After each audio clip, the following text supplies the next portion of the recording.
ஒன்னால நான் கேட்டேன், என்னால நீ கேட்ட, நம்மளால இந்த ஷோவே கெட்டுருச்சு. அதுதான் இந்த பிக் பாஸ் சீசன் 9 உடைய அப்டேட் இன்னைக்கு. என்ன அப்டின்னா, சண்டே எபிசோடு ஒண்ணும் இல்ல கிழிச்சு போட்டுருங்க அதுல. அப்படிதான் இருந்துச்சு. எதையுமே ப்ராப்பரா கேட்கறதில்ல. எதையுமே ப்ராப்பரா அட்ரஸ் பண்றதில்ல. வார்னிங் கூட ப்ராப்பரா குடுக்கறதில்ல.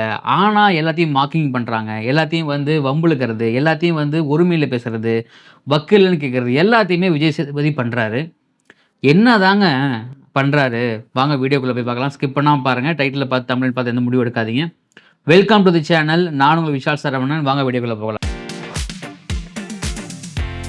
டெய்லி அப்டேட்ஸ், டெய்லி வீடியோஸ்க்கு மறக்காம நம்ம சேனல சப்ஸ்கிரைப் பண்ணி, பெல் ஐகான கிளிக் பண்ணிக்கங்க. என்கிட்ட நெறைய பேர் கேட்கறாங்க, Instagram, Facebook பேஜ்கள்ல, நீங்க ஏன் விஜய் சேதுபதிய திட்டுறீங்க? ஒருத்தர் திட்டினாலும், அதாவது போட்டியாளர்கள கண்டிச்சாலும் திட்டுறீங்க, கண்டிக்கலனாலும் திட்டுறீங்க. அவரு என்னதாங்க பண்ண முடியும்? அப்படிங்கிறீங்க. என்ன அப்படின்னா, விஜய் சேதுபதி மேல எங்களுக்கு தனிப்பட்ட ரீதியாக வன்மமோ, இல்ல முரண்பாடுகளோ கிடையாது. அவர் ஒரு நல்ல ஆக்டர். அவர வந்து சினிமா துறையில நாங்க ரசிக்கிறோம். அவர் நடிச்ச படங்கள கொண்டாடுறோம். அஸ் அ சினிமா ரசிகனா நான் அவர் எல்லா படங்களையும் எனக்கு ரொம்ப பிடிக்கும். பட் அத தாண்டி நம்ம இங்க ரிவ்யூ பண்றது, பிக் பாஸ் சீசன் 9 அவரு எப்படி தொகுத்து வழங்குறாரு? அவர் என்ன மாரி விஷயங்கள எப்படி அட்ரஸ் பண்றாரு? அப்படிங்கிறத நம்ம பேசிக்கிட்டு இருக்கோம். ஸோ அந்த டைப்ல விஜய் சேதுபதி அவர்கள் அந்த சாட்டர்டே எபிசோட்ல பிரஜின் அவர்கள மதிக்காத விஷயங்களாக இருக்கட்டும், பிரஜின் எதிர்த்து பேசின விஷயங்களாக இருக்கட்டும், இவரு சொல்ல வந்த விஷயத்த சரியா கன்வே பண்ணல. பிரஜனை இவரு சொல்ல வந்த விஷயத்த சரியா கன்வே பண்ணவே கிடையாது. அது மட்டும் இல்லாமல் பிரஜனையும் கன்வே பண்ண உடல. எந்த கன்க்ளூஷனுமே கிடைக்கல. அதெல்லாம் தாண்டி அந்த பிரச்சனையில சாண்ட்ரா, திவ்யா 2 பேருமே இன்வால்வ் ஆகியிருந்தாலுமே, அவங்க திவ்யாவ மட்டும் கார்னர் பண்ணி கொஸ்டின் கேட்டது எந்த விதத்தில நியாயமாக இருக்கும்? இது எல்லாமே சேர்த்து தான் நம்ம சொல்லிக்கிட்டு இருக்கோமே தவிர, மத்தபடி அவர் வந்து அவர குறை சொல்லணும் அப்படிங்கிற எண்ணம் யாருக்குமே கிடையாது. எஸ்பெஷலி ஃபார் எனக்கு கிடையாது அது. ஸோ அதனால வந்து அவரு இந்த ஷோ வந்து ஓப்பனா ஒரு டிஸ்கஸ் பண்றாரு. வக்கில்லையான்னு கேட்கறாரு. அப்ப அவருக்கு அந்த தைரியம் இருக்கணுமா இல்லையா?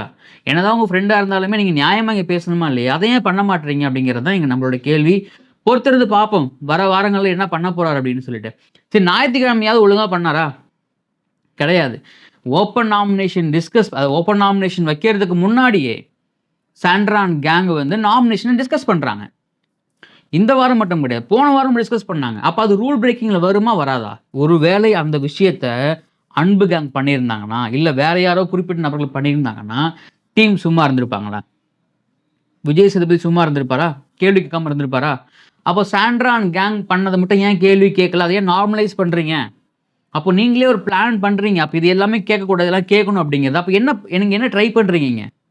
மக்களுடைய ஓட்டு அடிப்படையில எவிக்ட் பண்றீங்க அப்படின்னா, கெமி எப்படி எவிக்ட் ஆனாங்க? ரம்யாக்கு முன்னாடி. பிரவீன் எப்படி எவிக்ட் ஆனாரு? ரம்யாக்கு முன்னாடி. வாட்டர்மெலன் எப்படி எவிக்ட் ஆனாரு? ரம்யாக்கு முன்னாடி. அப்போ இங்க ஏதோ ஒண்ணு நீங்க வந்து பண்ண நினைக்கிறீங்க நீங்க. அப்போ உங்களுடைய வசதிக்காக நீங்க வந்து என்ன வேணா பண்ணுவீங்க. மக்கள் உட்கார்ந்து பார்க்கணும். ஓட்டு போடுறவனும் முட்டா பயலா? அப்படிங்கிற மாரி கேள்வி கேட்க தோணுது. சண்டே எபிசோட்ல ஒண்ணுமே இல்லங்க. ஒழுங்கா ப்ராப்பரா எதையுமே அட்ரஸ் பண்ணல. எதையுமே கேள்வி கேட்கல. இந்த வீக் நடந்த நெறைய விஷயத்த பத்தி விஜய் சேதுபதி பேசவே கிடையாது. சும்மா டிஆர்பிக்காக 3 ப்ரோமோ விட்டுட்டு, கத்தி கத்தி பேசிட்டு, சட்டைய கழட்டிட்டு என்னங்க இது? இஷ்யூவ அட்ரஸ் பண்ணணுங்க. கன்க்ளூஷன் கொண்டு வரணும். அப்படி இல்லன்னா, நீங்க தயவு செஞ்சு வேலைய விட்டு போயிடுங்க. நீங்க சினிமா மட்டும் நடிங்க. நாங்க ரசிக்கிறோம் பார்த்து. கொண்டாடுறோம் உங்கள. பாலாபிஷேகம் பண்றோம். மாலை போடுறோம். எல்லாத்தையும் பண்றோம். அத விட்டுட்டு இங்க வந்துகிட்டு நீங்களும் ப்ராப்பரா பண்ண மாட்றீங்க. ப்ராப்பரா பண்றவங்களையும் புரிய வைக்க மாட்றீங்க. என்னதான் பண்றது? விஜய் சேதுபதிக்கு அவங்களுடைய நண்பர்கள் மேல நம்பிக்கையும், ரொம்ப பாசமும் இருந்துச்சுன்னா வெளிய வச்சுக்கங்க. உள்ள தயவு செஞ்சு வச்சுக்காதீங்க. அப்பட்டமா வெளிய தெரியுது. சாண்ட்ரா நடிப்பு அரக்கி, நடிப்பு கிறுக்கி எப்படி வேணா சொல்லலாம். Over acting. எவிக்ட் ஆகி தாங்க வீட்ட விட்டு வெளிய போறாரு ஹஸ்பண்ட். போக கூட கிடையாது. அது ஒரு ப்ராசஸ். அது ஓகே. நீங்க போம்போது அழுதீங்க ஓகே. ஆனா வந்ததுக்கப்புறம் மயக்கம் போட்டு விழுந்தீங்க பாருங்க. யப்பா சாமி! இந்த மாரி நடிப்ப வந்து யாருமே பார்த்துருக்க மாட்டாங்க. நீங்க ஒரு ஒரு நல்ல நடிகை நீங்க. நான் மனசார பாராட்டுறேன் உங்கள சாண்ட்ராவ. சூப்பரான ஆக்ட்ரஸ் நீங்க. நெறைய வாய்ப்பு குடுங்க. தயவு செஞ்சு பிக் பாஸ் பார்க்குற டைரக்டர்ஸ் சின்ன திரையிலயோ, வெள்ளி திரையிலயோ உங்களுக்கு ஒரு நடிப்பு அரக்கி உங்களுக்கு வேணும் அப்டின்னா, தயவு செஞ்சு சாண்ட்ராவ ஹையர் பண்ணுங்க. சூப்பரான ஒரு நடிப்பு திறமை உள்ளவங்க அவங்க. என்னம்மா கத்தி கூச்சல் போட்டு சொல்லக்கூடாது அதெல்லாம் நம்ப. அது வேற மாரி இருந்தது அத பார்க்கறதுக்கு. அப்பட்டமா வெளிய தெரிஞ்சது வேற விஷயம். பட் அத பார்க்கறதுக்கே வேற மாரி இருந்தது. இதெல்லாம் எங்க போய் முடிய போதுன்னே தெரியல.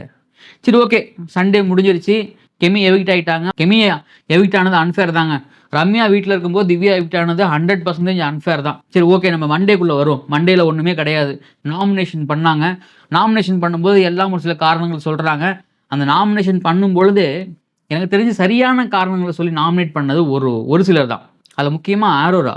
ஆரோராவுடைய அந்த எக்ஸ்பிளனேஷன் பார்த்து நான் ரொம்ப வியக்கிறேன். எப்படி நான் அந்த பொண்ணுக்குள்ள இவ்வளோ ஒரு எப்படி அப்சர்வ் பண்றாங்க பாருங்க எல்லாத்தையுமே. சூப்பரா அப்சர்வ் பண்றாங்க. விஷயங்கள கரெக்ட்டா வைக்கிறாங்க. வியன்னாவும் சொல்றேன் நானு. Vienna also. அவங்க ஒரு சில விஷயங்கள் இந்த ஒரு மாரி பண்ணுவாங்க. அது நமக்கு பிடிக்காது. அந்த மாடுலேஷனு, அந்த கொமட்டி பேசுறதெல்லாம் பிடிக்காது. பட் அத தாண்டி அந்த அவங்க வைக்கிற பாயிண்ட்ஸ் எல்லாமே கிளியரான பாயிண்ட்ஸ், சூப்பரான பாயிண்ட்ஸ் எல்லாமே. பட் நாமினேஷன் பண்ணதுக்கு அப்புறமா ரம்யா வந்து, நான் வந்து போன வாரமே சூப்பரா பண்ணேன். அதுக்கு முந்தின வாரம் சூப்பரா பண்ணேன்னா, என்ன சூப்பரா பண்ணீங்க நீங்க?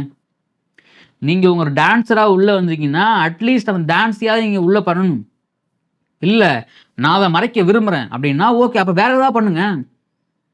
வேற எதுவுமே பண்ணாம, சும்மா உட்காந்துக்கிட்டு, அழுதுகிட்டு, புலம்பிக்கிட்டு, கேமரா முன்னாடி துரோகம் பண்ணிக்கிட்டு, முதுகுல குத்திக்கிட்டு, எல்லாத்தையும் பண்ணிக்கிட்டு, எப்படி 50 நாள் ஒருத்தவங்களால வீட்ல இருக்க முடியும்?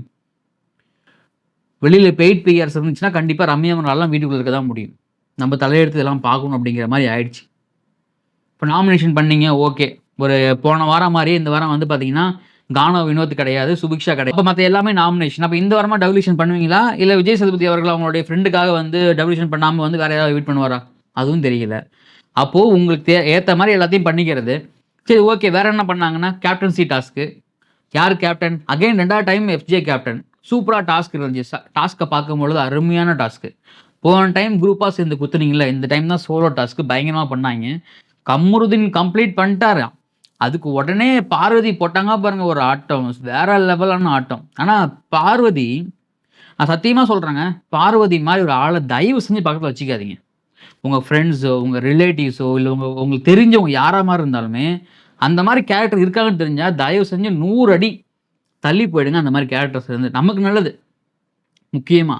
ஏன்னா, அந்த அளவுக்கு வெஞ்சன்ஸ், அந்த அளவுக்கு வந்து பார்த்தீங்கன்னா, வன்மம், அந்த அளவுக்கு வந்து பார்த்தீங்கன்னா, ஒரு பேஸ்லெஸ்ஸான ஒரு விஷயமே, சென்ஸ்லெஸ்ஸான விஷயங்கள் எல்லாத்தையுமே வந்து போர்ட்ரேட் பண்றது.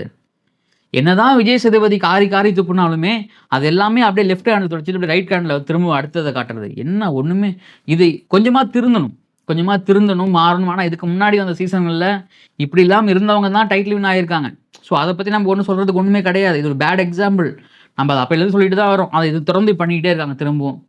இந்த 1 டூ 1 இந்த 1 டூ 1 பார்த்தீங்கன்னா, ஏதோ யாருக்கோ ஃபேவரட்டா பண்ற மாரி இருக்கு எனக்கு. சேனல் தரப்புலயும் சரி, விஜய் சேதுபதி தரப்புலயும் சரி, ஓரவஞ்சன பண்றாங்க.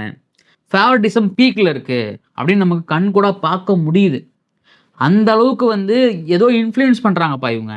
எதையோ இவங்க ட்ரை பண்றாங்க. யாரையோ இவங்க வந்து டைட்டில் வின் ஆக்குறதுக்கு வந்து உழைக்கிறாங்க. அப்படிங்கிற மாரி தெரியுது. இந்த சீசன்ல 50 நாள் ஆயிடுச்சு.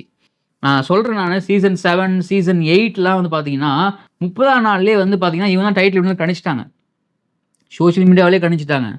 அவங்க ஃபேன்ஸே கணிச்சுட்டாங்க. ஆனா, இந்த 50 நாள் ஆகியுமே டைட்டில் யார் வின் பண்ணுவா அப்படிங்கிறத கணிக்கவே முடியல. ஏன் அப்படின்னா, யாருக்குமே அந்த ஒரு டிசர்வ் கிடையாது. யாருமே டைட்டில் வின் பண்ற அளவுக்கு டிசர்வ் கிடையாது. அந்த அளவு தான் அவங்க கேம் பிளே பட்டு மொக்கையா இருக்கு. பயங்கர மொக்கையா இருக்கு. என்னதான் பண்ண போறாங்க இவங்கன்னே தெரியல எனக்கு. அப்போ இந்த பிக் பாஸ் சீசன் 9 50 நாள் ஆயிடுச்சு. உள்ள இவ்ளோ பேர் இருக்காங்க. அப்ப ஒண்ணுமே பண்ணாம எப்படி 50 நாள கடத்த முடியும்? அப்ப யார் டைட்டில் வின் பண்ணுவாங்க? யார கொண்டு போய் சேர்க்க போறாங்க? என்ன போர்ட்ரேட் பண்றாங்க? அப்படின்னு இந்த சீசன் ஃபுல்லாவே ஒரு குழப்பமாகவே ஒரு இந்த குட்டையில ஊறுன மட்டைன்னு சொல்லுவாங்க. அந்த மாரி வந்து குட்டையில ஊறிக்கிட்டே இருக்கு அந்த மட்டைகள். அது என்னன்னே புரியல எனக்கு ஒண்ணும். உங்களுடைய பார்வைக்கு இந்த 50 நாள்ல பிக் பாஸ் எப்படி இருந்துச்சு? உங்களுக்கு என்னலாம் தோணுச்சு இந்த சீசன் 9 பார்க்கும்பொழுது?